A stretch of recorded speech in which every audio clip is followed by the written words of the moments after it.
ലൈഫിൽ ആദ്യം പ്രിയോറിറ്റി എന്തിനു കൊടുക്കണം, എന്ത് കൺസേൺ ചെയ്യണം എന്ന് ചോദിച്ചാൽ ഒരു സമയത്ത് ഞാൻ പറഞ്ഞിരുന്നത് ഫാമിലിക്ക് കൊടുക്കണം എന്നായിരുന്നു കേട്ടോ. ഞാൻ അതുപോലെ ഫാമിലി ഓറിയൻറ്റഡ് ആയിട്ടുള്ളൊരു പേഴ്സൺ ആയിരുന്നു. എല്ലാവരും, അതായത് ആരും വിഷമിക്കാൻ പാടില്ല, ഞാൻ എപ്പോഴും അങ്ങനെ ചിന്തിക്കും. അപ്പോൾ ചില നേരത്തെ എൻ്റെ മനസ്സങ്ങ് നെഞ്ച് പൊട്ടിയിരുന്നാലും ആരും വിഷമിക്കേണ്ടെന്ന് ഞാൻ ചിന്തിക്കുമായിരുന്നു. പക്ഷേ ഒരു പോയിന്റിൽ ഞാൻ മനസ്സിലാക്കി, എല്ലാവർക്കും അവരുടേതായ വീക്ഷണ കോണുകളുണ്ട്, അവർ ആ രീതിയിൽ ബിഹേവ് ചെയ്യുള്ളൂ. അതിപ്പോൾ ആര് തന്നെ ആയിക്കോട്ടെ. വളരെ റെയറായിട്ട് ഒന്നോ രണ്ടോ പേരെയൊക്കെ അതുപോലെ നമുക്ക് കണക്റ്റ് ആവും എന്നല്ലാതെ ബാക്കി എല്ലാവരും അവരവരുടേതായ ചിന്തകൾക്കും അതിൻ്റെ സ്വാതന്ത്ര്യത്തിനും വേണ്ടി മാത്രം ജീവിക്കുന്ന ആൾക്കാരാണ്. ഓക്കെ, അപ്പോൾ ഒരു പക്ഷേ നമ്മൾ ഒരുപാട് പണിയെടുത്ത് ഒരു എക്സ്ട്രീം പോയിൻ്റൊക്കെ കഴിയുമ്പോൾ, അല്ലെങ്കിൽ എല്ലാവരെയും തൃപ്തിപ്പെടുത്തി, അല്ലെങ്കിൽ എല്ലാവർക്കും വേണ്ടി എല്ലാം ചെയ്ത് കഴിയുമ്പോൾ ഇവർ ചോദിക്കും, നീ ഇത്ര നാൾ എന്താ ചെയ്തേ, അല്ലെങ്കിൽ നീ അവിടെ പണിയെടുത്തിട്ട് എന്താണ് അയച്ചത്, അല്ലെങ്കിൽ ഇതുവരെ നീ എന്തുണ്ടാക്കിയത്, അല്ലെങ്കിൽ നിന്നോട് ഞാൻ പറഞ്ഞു ചെയ്യാനായിട്ട് എന്നുള്ള ചോദ്യങ്ങൾ നിങ്ങളൊന്ന് ആലോചിച്ച് നോക്കിയേ.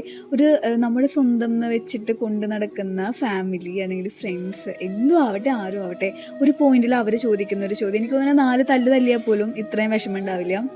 പക്ഷെ ആ ഒരു ചോദ്യം ഉണ്ടാക്കുന്ന മാനസികാവസ്ഥ, ഞാൻ പറഞ്ഞു വരുന്നത്, എന്തൊക്കെയാണെങ്കിലും ആരൊക്കെയാണെങ്കിലും നമുക്ക് ആരോഗ്യമുണ്ടോ, കൈക്കും കാലും ഓക്കെ ആണോ, നമ്മൾ പണിയെടുക്കുന്നുണ്ടോ, എല്ലാ കാര്യങ്ങളും ഓടും. നമ്മൾ നിന്ന് പോകുന്നൊരവസ്ഥയിൽ ഇവർക്കിതെല്ലാം ബുദ്ധിമുട്ട് മാത്രമായിരിക്കും. അതുവരെ കിട്ടിയിരുന്നത് കിട്ടാതെ കൊണ്ട്, അല്ലെങ്കിൽ കണ്ടത് കാണാത്ത കൊണ്ട്, അത്ര നാളും ഉണ്ടായിരുന്നൊരു എന്താ പറയുക, ഒരു കംഫർട്ട് സോൺ മാറുന്ന കൊണ്ടിട്ട് ആ ഒരു സോഴ്സ് നഷ്ടപ്പെടുന്നതിൻ്റെ ഉള്ളൊരു ബുദ്ധിമുട്ടായിരിക്കും ഇവർക്കുള്ളത്.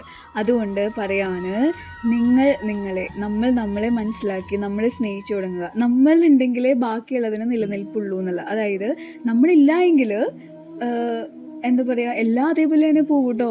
1-2 ദിവസം, അല്ലെങ്കിൽ 4-5 ദിവസം, 1 മാസം, 1 വർഷം, അതിൻ്റെ അപ്പുറത്തേക്ക് എന്താ പറയുക, എല്ലാം അങ്ങനെയാണ്. കാരണം മനുഷ്യന് കിട്ടിയിട്ടുള്ള ഏറ്റവും വലിയ ദാനം അല്ലെങ്കിൽ കഴിവുകളിൽ ഒന്ന് മറവി തന്നെയാണ്. ഒരു ലിമിറ്റിൽ കൂടുതൽ ഒന്നിനും ആയുസില്ല എന്നുള്ളത് തന്നെയാണ്.